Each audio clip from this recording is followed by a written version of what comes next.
Todo filho que nasce, ele precisa ser feito o pidyon rabem, o resgate do direito da primogenitura. Quem aqui, por exemplo, é primogênito? Quem aqui? Digita aí. Quem aqui?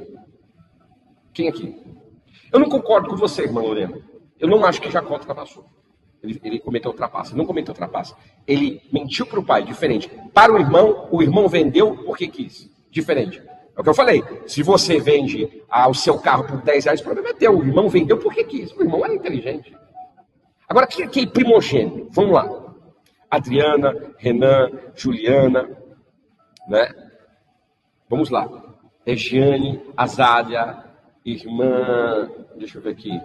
Eliana, Dória, Sueli, a irmã Lorena, Flávia, a Lívia, Victória, Félix, Sutares. Olha só. Primogênito, vocês são tudo primogênito? Que bênção. Né? Natália Leone, Adna Martins. Nossa, tem bastante gente. Você sabia, a Luana Caroline... Não, a Luana não falou que ela está falando de outra coisa. Eu fiz o resgate do meu irmão, pois meus pais já são falecidos. Verdade, Regiane. Olha só, existe um princípio espiritual, tá? Só voltando aqui, eu até ia falar isso na hora que estava falando, e aí a gente acaba falando tanta coisa, né? Sim, eu entendo, irmã Lorena. Eu também, ele aproveitou uma chance. Mas, vamos colocar assim, que Deus viu o coração de chave, tá? Deus viu. Agora, para o pai, ele mentiu feio e pagou um preço caro, porque nunca mais ele viu os pais dele. Foi algo muito grave isso daí, nesse sentido. Mas vamos lá. Verdade, né? Ele pagou um preço depois, colocaram aqui, é uma verdade no YouTube. Ele pagou um preço depois com o seu sogro, porque Labão foi um lambão na vida dele. Ele pagou um preço, porque também é aquilo, né? Não adianta, você mente para o pai. Olha só. Depois os filhos... Meu Deus, eu já estou entrando em outras situações aqui, ó. Rapidinho. Já vou falar da primogenitura. Eu acho que é legal eu falar sobre isso. Mas olha só, mentira geracional. Olha que interessante. Abraão mentiu sobre Sara. Isaac mentiu sobre Rebeca. Jacó mentiu para o seu papai. Escute isso. Labão mentiu para Jacó. Mudou o salário dele mais de 10 vezes. Entende? Raquel mentiu para Jacó e mentiu para o pai. No entanto que quando ela mente, porque ele está indo embora da terra, que ele vai passar pelo Val de Jaboque, ele está indo embora, voltando para a terra natal, há um problema. Por quê? Porque ela pega um ídolo do seu pai. Labão fica furioso, acusa Jacó e Jacó libera uma palavra. Olha só a libertação. Ele diz assim, que morra quem fez isso. No dia que ela teve o último filho, que é Benjamim, ela morre no parto. Olha o poder da palavra de uma autoridade. Ela morre. Só que olha que coisa interessante. Depois os filhos de Jacó mentem para ele. Sabe o que é fazer um enterro de mentira?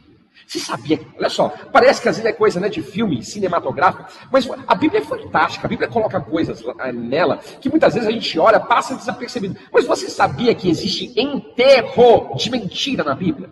Você sabia disso? Você sabia que José, ele foi tido como morto? Pegaram, na realidade, um animal, sacrificaram, molharam as vestes na qual o pai tinha feito para Yosef e entregou para o pai dizendo que ele havia morrido. Fizeram um enterro de mentira de Yosef. Olha a mentira geracional. Você vê que já tinha uma legalidade de engano na família.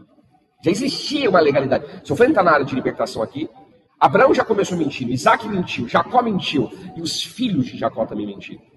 Muito grave isso. Agora, quando a gente fala de primogenitura, vamos voltar, daqui a pouco eu entro em Elias de novo.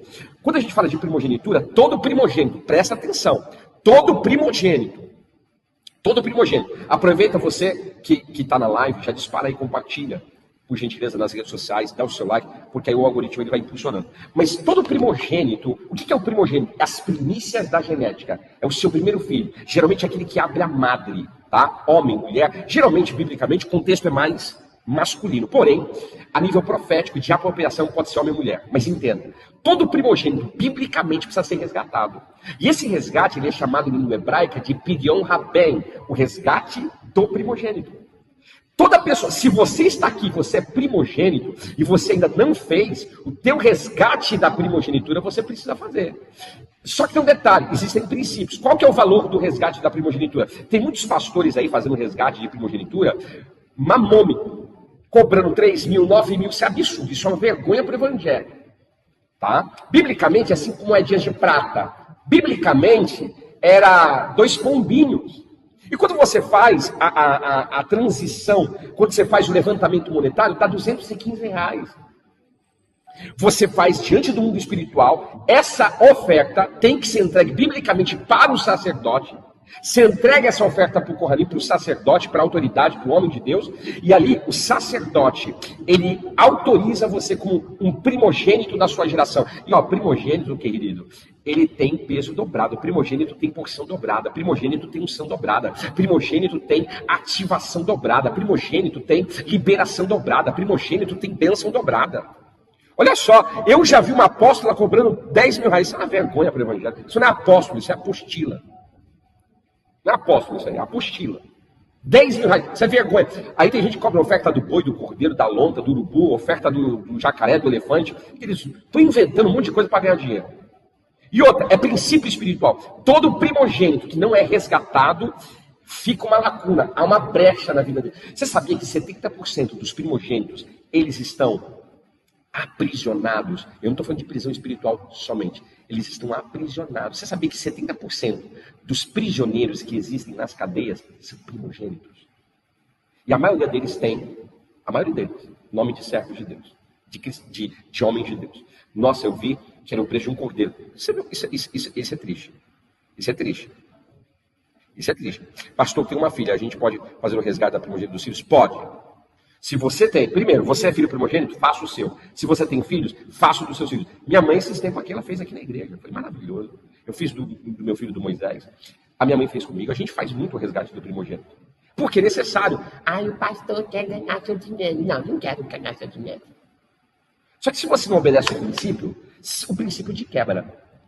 Então, todo primogênito tem que ser apresentado e tem que ser feita uma oferta ao Senhor. Isso é bíblico. Entende? Uma oferta do centro não é 3 mil reais, não é 10 mil reais, não é oferta do boi, do cordeiro, do elefante, do dinossauro. É uma oferta, 5 moedinhas de prata, equivalente também como José e Maria, 2 pombinhos, porque eram pobres. Paguei 800 reais pelo resgate, desculpa, irmã. Amém, pagou 800, já está pago. Mas, biblicamente, não é esse valor. Tá? Porque eu vou dar uma aula só sobre isso. A pessoa está precisando aprender mais sobre isso daí. Como marcar para o meu filho com o Senhor, pastor Rogério? É só falar com a lenha. Minha mãe teve uma boca espontânea antes de mim. Será que seria primogênito? Minha mãe, não entendi. Sim. Você é primogênita. Se você é primogênito, precisa ser resgatado. Sim. Todo primogênito precisa ser resgatado. Ó, Yaakov, ele era primogênito. Perdão, Esav era primogênito. Ele foi resgatado. Só que o problema é que ele rejeitou a bênção do Senhor. E ó, cuidado, hein? Porque todo primogênito, não sei porquê, mas ele tem assim uma dificuldade de receber a bênção da primogenitura. Então aproveita. Perceba, Esav perdeu o direito da primogenitura. Rubens perdeu o direito da primogenitura. Eram primogênitos. Então o primogênito, Esav era o primogênito. Essa primogenitura, ela é Pastor, é possível transferir direito de primogenitura para uma outra pessoa? Biblicamente é. Principalmente por determinados tipos de pecados. Não vou falar aqui, mas tem várias situações. Agora, o primogênito que não é resgatado, ele tem problemas na vida, ele tem situações. Que eles entendam, o mundo espiritual, como eu disse, ele é sincrônico. Quando você oferta pelo seu filho a nível da primogenitura, você está declarando no mundo espiritual, dinheiro é selo. Dinheiro é selo. Você está declarando, o meu filho, ele é as primícias da minha genética. Ele é as primícias da minha vida. E no mundo espiritual, ele vai ser aquele que vai carregar a porção dobrada do Espírito Santo. É aquela que vai liberar algo para essa geração. Vai carregar bênção financeira dobrada, unção dobrada, poder dobrado, cura dobrada. Sim, tem bastante coisa aí, pastor Hugo. Primogenitura é algo extraordinário. Eu tenho. Inclusive, eu até falo um pouco do ocultismo primicial. Existe também o ocultismo primicial terrível. Pode perceber que na feitiçaria, geralmente, o que a entidade quer? Primícias. Primícias alimentares, primícias de pessoas. Perceba isso. Mas vamos voltar. Então, você quiser fazer resgate do primogênito, fala com a Leia, fala que o contato dela é importante. E ó, você tem que fazer. Estou te falando, a gente pratica isso aqui. Esses tempos atrás aí foi feito vários aqui na igreja, presencial, online, a gente faz. Mas porque isso tem um peso no espiritual. Um peso. Você é liberado no mundo espiritual para você alcançar o seu destino profético. O seu. Isso é muito importante. Tá? Sim, Rubem perdeu porque se deitar com Bila. Ou seja, pecado de incesto. Tá bom? Então, pastor, eu sou primogênito. Posso fazer? Pode. Você tem que fazer por você. Pastor, mas já passou. Biblicamente, é no 31º dia, se não estiver enganado. Mas depois que passa, você pode ainda fazer. Deus dá essa autorização. Você faz por si mesmo. Se os seus pais não têm esse entendimento, você faz por si mesmo. Pastor, eu também tenho um filho primogênito. Posso fazer pelo meu filho? Pode. É necessário. Faça. Isso tem muito peso. Quando você consagra, queridos, pelo amor de Deus, uma pessoa que é consagrada ao Senhor, se você levar essa criança no centro, a entidade vai falar assim, tira daqui, porque esse aqui não pertence àquele lá de cima. Como posso fazer? Moro em São Caetano do Sul. Não, aí a gente faz online também, tá? Faz online. Aí a pessoa vai falar com a Leia, vai marcar uma data, e aí eu vou marcar um horário com vocês, vai fazer oferta, eu vou ministrar sobre a vida da pessoa aquela brahota, aquela bênção. Existe uma bênção específica da parte do Senhor. Mas vamos prosseguir. Sim, tem muita gente que... Eu já fiz com muitas pessoas que não era primogênita, mas recebeu a porção. Jacó não era o primogênito e recebeu a bênção da primogenitura por reivindicação espiritual, por apropriação. Ele amou isso, ele queria isso. E Deus deu para ele. Isso é tremendo. Mas vamos lá. Yeshua, aquele que salva. Meu Deus. Meu Deus. Eu devia ter já falado da história de Yeshua, mas não vai dar. O tempo não permite. Jacó, aquele que agarra. Destino profético, agarrou o anjo que era do irmão. Tá? E Eliahu, só o Senhor é Deus. Vamos entrar aqui na parte de Elias. Ó, quem quiser fazer, o pessoal está falando aqui, está falando no Instagram e no YouTube, já aproveita e compartilha aí. Quem quiser fazer o Pedir Honra Bem, fala com a Leinha. Aqui no Instagram, está no listado o número dela, entra no Instagram aí, tem, na bio nossa também tem o suporte dela. E aqui também no YouTube tem aí o contato da Leinha, só falar com ela. Mas vamos lá, vamos prosseguir. Eliahu. Quando o pai de Eliahu, diz a tradição judaica, lembra que eu falei tradição escrita, tradição oral? Tradição oral é passada de geração a geração. Sabe a sua avózinha que te ensinou a fazer aquele bolinho, que ensinou para sua mãe, que ensinou você? Tradição oral. Foi passando. Diz a tradição oral, escute isso. Diz a tradição oral, isso é tremendo, tá? Que quando o pai, na realidade de Eliahu, foi apresentar ele no 8º dia após o nascimento, na Brit Milá, na circuncisão, que o órgão genital masculino tem a glande e tem uma pele, arranca-se aquela pele, é feita uma costura, e ali a criança, ela faz um pacto, na realidade, com Deus. Tem gente que não entende a Brit Milá, a circuncisão, deixa eu te explicar, tá? Eu garrei hoje também, não pude engravidar. Deus me deu 4 meninos. Eita glória, irmão Paulo, isso é tremendo, hein? Deixa eu falar algo para vocês. Você sabia que o pecado, ele entrou pelo homem, não foi pela mulher? E agora, hein? Vou repetir. Você sabia que o pecado entrou pelo homem, não pela mulher? Diz a palavra, está lá em Hebreus, que a mulher foi enganada, Adão não. Ele fez porque ele quis, ele sabia que aquilo era pecado. No entanto, a iniquidade entrou pelo homem. Por isso que toda pessoa que entra nessa dimensão, escute isso, toda pessoa que entra nessa dimensão, por vias normais, ela entra debaixo de um pacto de iniquidade. Por isso que o judeu faz a Brit Milá. Por quê? Porque quando ele faz esse corte do prepúcio, aquela semente, ela sai debaixo de uma aliança. É isso que é a Brit Milá. Olha que coisa interessante, estou te ensinando contexto bíblico judaico para você entender o que está na Bíblia. Quando Eliahu vem para essa dimensão, 8º dia o pai vai fazer a Brit Milá. Cortou a pele, fez todo trabalho ali. O Kohanim pergunta qual é o nome da criança. Eliahu, ele diz, uau, nunca vi esse nome.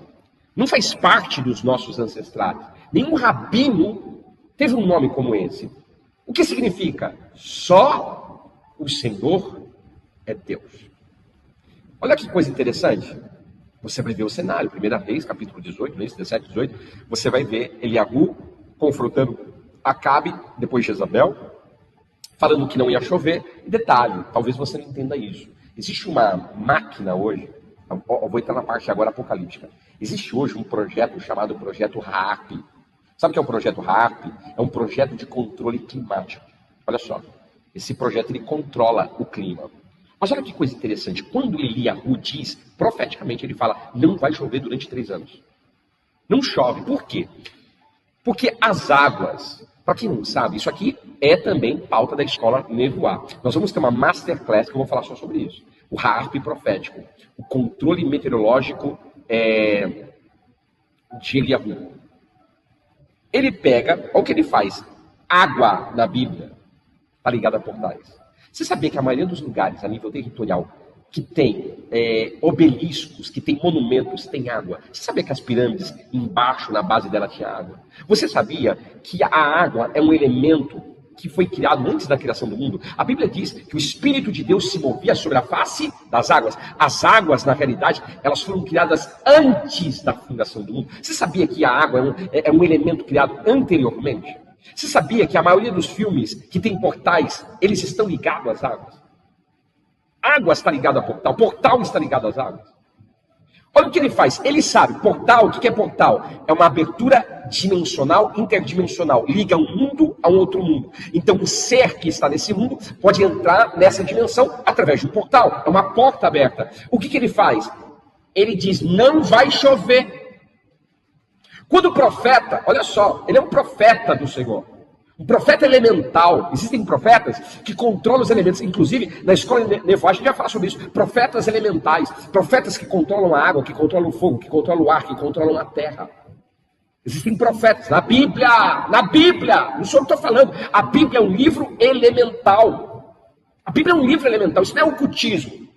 Jesus controlava as águas. Ele disse o que para o ar, para o vento, mar. Aquieta-te. Águas. Vento, acalma-te. Você sabia que vento tem ouvido? Controle elemental. Ele diz, aquieta-te. Homens que controlaram a terra, vento, fogo. Fogo. Meu Deus do céu. Mas escute isso. Olha o que Eliahu faz. Ele dá uma palavra, ele libera, não vai chover. Quando ele diz não vai chover, chuva é água. E água está ligada a portais. Se água está ligada a portais, significa que existem seres que entram e saem dessa dimensão. Seres espirituais, inclusive, da maldade. Esse é o contexto. Tá, ele vai para o Monte Carmelo. Lá tem os profetas de Baal e de Astarat. São entidades, são principados. Baal hoje, ele está ligado a 4 principados do satanismo. Baal, escute isso. Belzebu, Asmodeus, Astarote e Leviatã. Você sabia que Leviatã é o principado das águas? Você sabia disso? Tá, vamos prosseguir. Naquele dia, Baal, ele era uma entidade, um principado, ligado à agricultura, fertilidade, ligado ao controle climático. Astarote era a entidade. Os profetas, escute isso, desses principados, começaram a chamar pela chuva, começaram a se retalhar. Olha só, cortes é derramamento de sangue também abre portais. Mas é interessante, não abriu portal, a entidade não conseguiu sair da dimensão que estava para entrar naquela dimensão. Olha só, porque o profeta havia cortado isso. Ele diz, não vai chover. Ele sabe, ele é profeta, ele sabe que a água, ela está ligada a portais, e portais está ligada à água, então ele diz, não vai chover. Enquanto não chover, vocês não vão conseguir invocar a entidade, ela não vai descer. Você viu coisa de centro? Que a entidade fala, eu não vou descer não, porque aquele lá de cima não deixa. E não vai descer mesmo. Que coisa tremenda.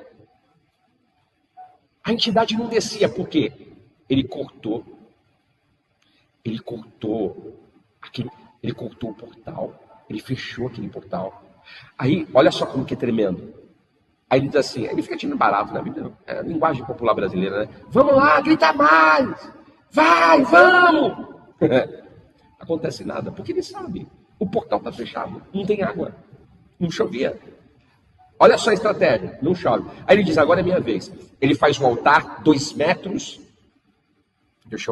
não falar bem, e 88 de altura, 2 metros e 88 de altura, 12 camadas de pedra, representando as 12 tribos de Israel. Olha só, 2 metros e 88, em forma cônica. Ele faz um rego em volta e diz, vai buscar água. Mas espera aí, ele vai ofertar